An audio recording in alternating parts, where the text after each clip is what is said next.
After a decade, EA has revamped its Frostbite engine, unveiling a new logo and brand identity. The updated handprint logo boasts a smoother, more refined design compared to its previous fractured iterations, so up until now the logo itself has been what looks like a hand that's made up of many pieces, but now, as with a lot of company logos, they've kind of simplified it. It's basically just a hand now. The company explained that the new logo now symbolizes Frostbite as a platform for collaborative innovation. Now I know what you're probably thinking, right? You're making a whole video over a changed logo for the Frostbite game engine? That's it? Well, no, that's not it. With the rebranding of the logo itself comes their own rebranding of how they are marketing the engine to the general public. EA made a post on their website stating that this new symbol of Frostbite is not just a visual shift, but, quote, a philosophical one with a renewed focus on partnership with our teams and creators. And probably the most significant part of this is that with this rebranding, EA also announced that their companies are now free to choose whatever game engine they want. This is very different from EA's strategy, or at least what seemed to be their strategy within the past decade or two now, where I believe they were forcing all of their companies to use Frostbite, or at the very least were very heavily pushing it on all of their companies to use Frostbite. Now they're taking a very different approach, giving their own companies the freedom to take whatever path they want, which is definitely good, and it seems like it's being received rather well. It's definitely different for EA. I always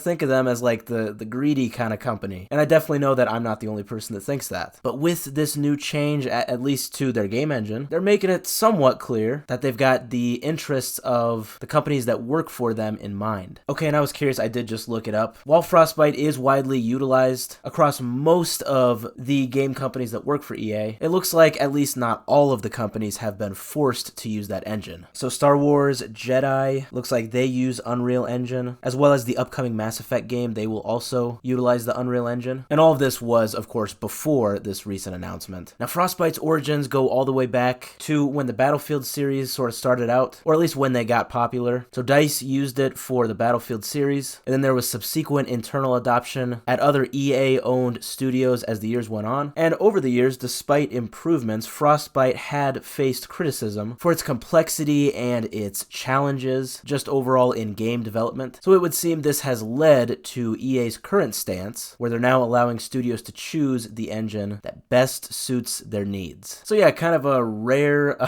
well-received move here from EA. It's very cool that they are now allowing studios to choose whatever engine they want, but hopefully with this new redesign and rebrand, hopefully they are also now making it so that Frostbite as an engine is just better and easier to use, so that it is a more attractive option. Something tells me that this is definitely what they are going for here in the long run.